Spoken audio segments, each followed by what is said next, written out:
Olá! Hoje eu vou falar um pouquinho para vocês sobre as intervenções no parto normal hospitalar. O que são essas intervenções? Quais são? Para que elas servem? Quais os prejuízos que elas podem trazer para um parto, né? E aí a gente faz uma retrospectiva do parto. Bom, na história dos nascimentos, ou seja, por toda a história da humanidade, o parto sofreu grandes transformações, né? Os partos aconteciam. Tô falando mais assim dos partos das nossas avós, bisavós, né? Aconteciam em casa, com a ajuda da parteira tradicional, sem formação técnica, com a ajuda de familiares mais experientes, irmãs, tias, né? A própria mãe. Enfim, era um evento familiar, fisiológico, natural. E aí, nessa sociedade industrial, né, quando se instaurou mesmo a sociedade industrial, a sociedade que vivemos, o parto parou de ser um evento familiar e passou a ser um evento médico, passou a acontecer dentro dos hospitais. E aí passou a ter a interferência e intervenção técnica, o que, de certa maneira, é muito bem-vindo, né? Em partos que precisam ser corrigidos, né? Em desfechos que não eram legais, que resultavam em morte materna ou do bebê, enfim. E aí, nesse sentido, a medicina veio para ajudar, sim. Porém, a medicina é feita de protocolos, né? A medicina é feita de uma série de coisas que precisam ser cumpridas, né? Quase uma matemática. Então, pegaram esse parto que era fisiológico, natural, e começaram a alterar esse cenário, né? Começaram a intervir mesmo quando não necessário. O momento que vivemos hoje, na atualidade, no presente, é de voltar à valorização dos aspectos fisiológicos e naturais e deixar as intervenções, a técnica médica somente para corrigir situações que precisam ser corrigidas e parar de tratar como protocolo essas intervenções para todos os partos. Bom, entendendo esse ponto, vamos partir para as principais intervenções. Eu anotei elas aqui. Lembrando, eu não sou médica, eu sou doula, tá? Eu trago informação, eu trago questionamento, problematização e reflexão. Tudo que eu vou apresentar para vocês é a base de estudos, né? Eu estudo médicos, eu estudo a Organização Mundial da Saúde, os indicadores, né, do que é preferível, do que é desejável por um parto, e aí eu trago para vocês. Mas é claro que vocês têm que aprofundar, têm que correr atrás de informações melhores, mais profundas dentro do que eu falo também. Bom, uma intervenção que muitas mulheres temem, né, por ser extremamente desnecessária e expor a mulher, é a tricotomia. A tricotomia é a raspagem dos pelos pubianos, né? Pensa, você está lá com dor, contraindo, num hospital, muitas vezes num plantão, super exposta para várias pessoas que você não conhece, e aí vem um sujeito com uma gilete que quer te raspar. Cara, surreal. Pra quê? Né? Antigamente eles falavam que isso era para conferir mais limpeza, mais higiene. Mas não precisa, gente. Hoje já tá mais do que provado aí que os pelos pubianos têm a função de proteger a mulher, né? De bactérias, fungos, etc. E você raspa, às vezes aquele negócio vai inflamar depois, vai dar bolinha, vai coçar, e aí você tá lá no pós-parto, sentindo incômodo, enfim. É uma coisa totalmente dispensável, é uma intervenção que não tem benefício algum comprovado e deve ser negada, sim. A outra é o enema, a lavagem intestinal. Sim, gente, lavagem intestinal. Um cano, lá mesmo onde vocês estão pensando, para limpar, tirar cocô. Né? Vamos falar assim logo do cocô, porque o cocô no parto é outro mito e a gente não tem que tratá-lo como mito porque é uma coisa totalmente natural e fisiológica, né? Então esse enema é feito ainda, infelizmente, com a justificativa de limpar o intestino dessa mulher, para que essa mulher não faça o quê? Cocô no parto. Gente, convenhamos, um parto tem sangue, lágrima, suor, urina, líquido amniótico, vômito, que as mulheres, né, quando estão com muita dor, acabam vomitando, sim. Tem cocô, porque se não tiver cocô na hora do expulsivo, tem cocô em casa durante o trabalho de parto. A mulher faz cocô sim, tá, gente? Inclusive é um dos sinais de que o trabalho de parto tá começando. E aí, qual o problema dessa mulher fazer um cocô na hora do expulsivo?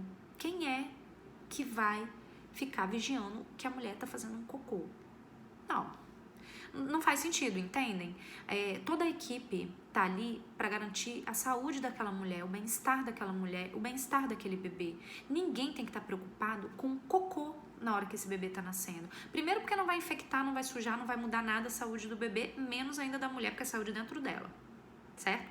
Segundo, porque não existe parto limpo. Se não é cocô, é sangue, vômito, líquido amniótico, certo? Então, assim, esse cocô não traz malefício nenhum, ou seja, deixa lá, se a mulher tiver que fazer, ela vai fazer, e ela muito provavelmente, se tiver uma equipe humanizada, ela não vai nem ver, porque a gente limpa, ela não vê, e nem a gente lembra se fez, se não fez. É algo tão trivial, tão besta, que eu mesma não lembro. Acaba um trabalho de parto, se a mulher me perguntar, fiz cocô? Provavelmente eu não vou lembrar. Então, lavar esse intestino pra quê? Né? Mais uma vez, expor, causar dor a uma mulher pra nada. Ocitocina. Ocitocina é o famoso sorinho, gente, que de sorinho inofensivo não tem nada, né? Bom, ocitocina todo mundo sabe o que é. É aquele hormônio, ocitocina endógena, né? No caso, a que nós produzimos. É aquele hormônio que faz o útero contrair, né? Que é fundamental para o trabalho de parto acontecer. Porém, existe ocitocina sintética, que é administrada nos hospitais, num soro, no trabalho de parto, com o intuito de acelerar, provocar, intensificar contrações uterinas. Bom, ela tem indicação, sim, às vezes, numa parada de progressão, numa indução de parto, numa correção do andar desse parto, né? Ela pode ser indicada, claro, em alguns casos, não em todos.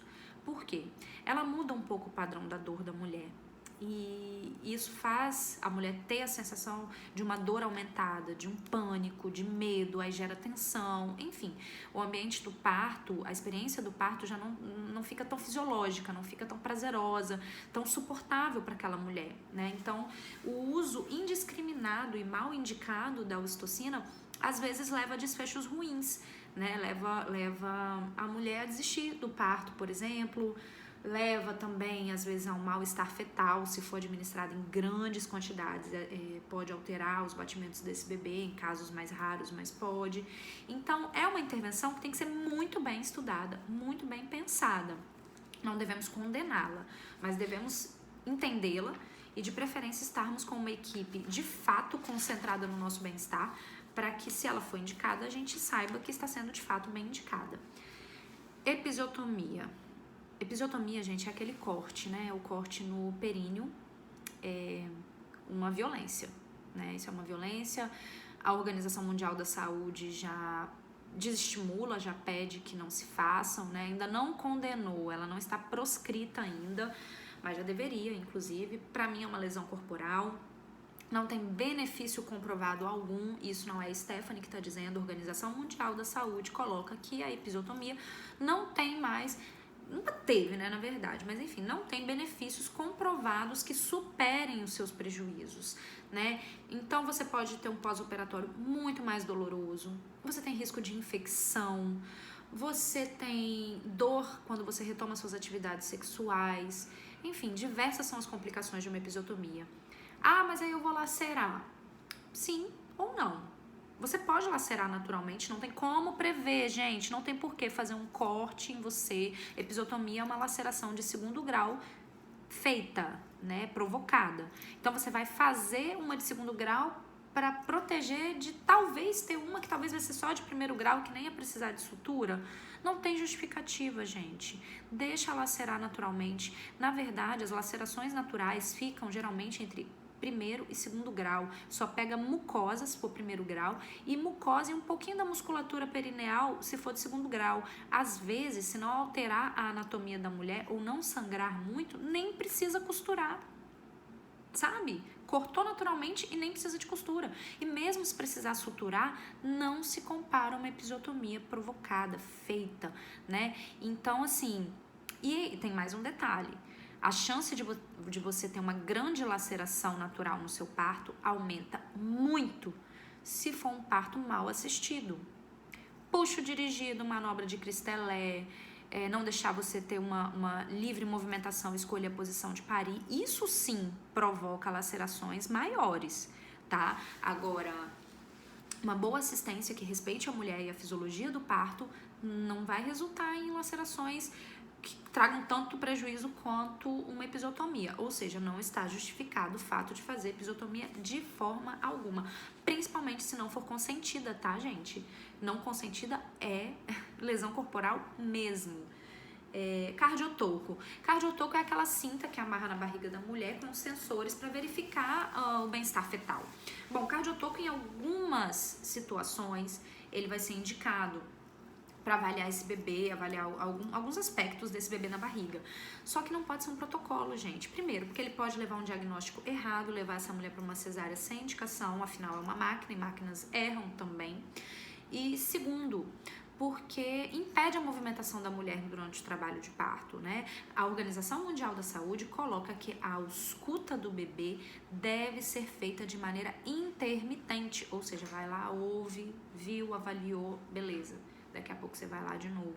Não é para ficar monitorando essa mulher o tempo inteiro com uma cinta amarrada na barriga sem indicação.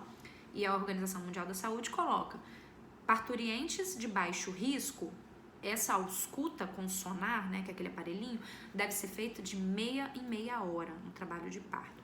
Pacientes, parturientes de alto risco, 15 em 15 minutos, né? Isso aí é o que eles dizem. Bom, fórceps. Fórceps, e também tem um vácuo extrator, né? Acho que é Kiwi o nome dele, mas só as maternidades mais modernas têm, porque é um equipamento mais caro, eu acredito. Mas aí o famoso fórceps todo mundo conhece, né? Aquele aparelho que enfia e puxa o bebê. Bom, a gente não pode demonizar o fórceps, gente. O fórceps, às vezes, é necessário e é benéfico. Por quê? A mulher tá no expulsivo, o bebê tá ali quase saindo, o neném tá com uma bradicardia mantida, ou seja, entrando em sofrimento. Esse bebê precisa sair agora, já. Não dá tempo de operar. O bebê tá ali. Como é que você vai levar essa mulher, fazer anestesia? Vai demorar uns 40 minutos pra você conseguir extrair esse neném. É mais fácil, mais rápido o parto instrumental. Abreviar o parto. É para isso que o fórceps ou o Kiwi, né, ou no caso do vácuo, existem. Então a gente não tem que demonizar, porque ele vai salvar uma mãe, ele vai salvar um bebê, né, nesse caso que eu citei. A gente só tem que saber usá-lo, né? Ele tem que ser bem indicado, porque realmente é uma situação que pode ser um pouco mais invasiva para a mulher, mas desde que seja bem indicada, eu tenho certeza que não vai traumatizar, porque o que traumatiza é violência, né? Boas indicações e uma boa conduta no parto não traumatiza, desde que essa mulher seja consciente de tudo que está acontecendo com ela. Exame de toque. Bom, o exame de toque ele é feito para avaliar a progressão do parto, né, de acordo com onde está a cabeça do bebê, como que tá a dilatação desse colo, enfim. Então você tem que fazer o exame de toque para avaliar tudo isso. Ele é indicado no trabalho de parto, sim, ou seja, com contrações ritmadas. 36 semanas, 37 semanas e mesmo com 40 semanas fora do trabalho de parto no consultório, o que o médico tá caçando quando ele te toca? Ele não tem que te tocar, não se toca quem não está em trabalho de parto. Eu tô com 30 semanas, eu tô com contrações ritmadas e pode ser um parto prematuro? Ok, vamos olhar esse colo, se tá aberto, se tá fechado, pra ver o que vai fazer, né, um parto prematuro. Não, estou em trabalho de parto, cheguei na maternidade, faz parte do protocolo hospitalar avaliar a mulher em trabalho de parto. Ok, você pode até negar também se você não quiser, né? Mas é um protocolo que, nesse caso do trabalho de parto ativo com contrações ritmadas, é indicado. E você pode, gente, escolher também, né? Você tá num plantão, poxa, fizeram um toque, aí daqui uma hora vem outro plantonista, faz outro toque. Se você não quiser, você tem o direito de negar, sabe? Porque a diretriz sobre o toque é um toque a cada 4 horas para avaliar a progressão. Porque você só pode dizer que não está tendo progressão se após 4 horas não tiver evolução. Então por que você vai ficar tocando de hora em hora? A não ser que a mulher queira, né? Existem mulheres que preferem ter um controle maior da situação, preferem ter uma previsão, preferem saber como está acontecendo e ok, é da mulher esse direito, o parto é dela, ela tem direito de saber o que ela quiser. Agora, ela também tem o direito de não ser tocada toda hora se ela não quiser. Então, a indicação do toque é para contrações ritmadas, ou seja, um trabalho de parto ativo e a cada 4 horas, né? Essa é a indicação correta. Manobra de Christeller. Manobra de Christeller é aquela empurradinha no fundo do útero, ou empurradona, né? Depende da violência aplicada ali na hora. Geralmente é feita pelo enfermeiro, por um anestesista. Geralmente a mulher vai estar deitada, né? Essa mulher muitas vezes vai ter tomado uma analgesia, não vai estar sentindo os puxos. É uma situação bem complicada. A manobra de Christelé já foi proscrita pela Organização Mundial da Saúde, não deve ser praticada, é uma violência obstétrica grave. Gera prejuízo, sim, tá? Gera traumas físicos no bebê, gera hemorragia na mãe, gera uma série de coisas, não pode ser feita. E muitas vezes eles pedem um acompanhante para fazer. Então, assim, se você, além dela não ter indicação nenhuma, né, se você presta uma assistência minimamente decente, se você deixa essa mulher se movimentar, parir na posição que ela quer, não bota ela deitada, amarrada com perna para cima, se você não administra uma dose cavalar de anestésico, né, de analgesia para ela, se você sabe a hora certa de dar uma analgesia para essa mulher, caso ela necessite, caso ela peça, nada vai justificar uma Christelé. Mas se você fizer isso tudo e ainda fizer uma Christelé, você é um criminoso. Você é um criminoso.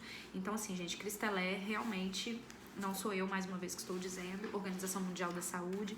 É só baixar as diretrizes deles que vocês vão ler que tá lá, tá bom? Inclusive, tem ali na pasta, se alguém quiser me pede, que eu mando no e-mail. Anestesia ou analgesia de parto. Bom, isso aí todo mundo sabe pra que serve, né? Pra cessar a dor.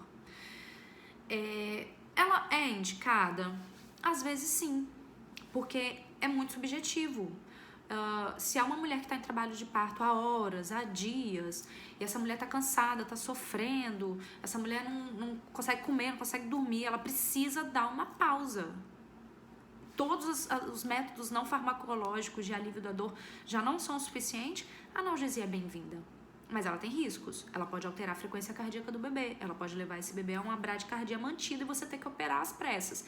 Então você precisa pesar o risco versus o benefício. Você não pode sair por aí pegando a analgesia de parto como se fosse copo d'água, né? Temos que ter muita responsabilidade ao escolher. Bom, rompimento artificial da bolsa. Duas indicações que muito se usam para romper a bolsa artificialmente. Olhar líquido mecônio, né? E mais uma vez eu volto na questão de que você não precisa do líquido para saber se o bebê está em sofrimento fetal. Você não precisa saber que ele está com mecônio. O que indica um sofrimento fetal é uma frequência cardíaca não tranquilizadora. E você não precisa de mecônio para isso. Ouvir o bebê não tá tranquilizador, você não vai esperar o mecônio, você vai operar e acabou. Tem mecônio, o bebê tá baixo, tá quase nascendo, super dilatado, o bebê tá ótimo, mesmo com mecônio, não tem por que você operar. Ou seja, romper bolsa para olhar mecônio, só se tá com uma bradicardia, não tá muito legal, preciso confirmar, etc e tal. Ou seja, é toda uma análise mais profunda, você vai ter que estar muito segura com a tua equipe para saber que é uma boa indicação de fazer essa intervenção. Mas assim, a torta e a direita como fazem, não. E a outra indicação é para acelerar o trabalho de parto, né? Teoricamente. Aí, mais uma vez, vale uma análise, uma conversa com a sua equipe para entender se vale realmente a pena fazer isso.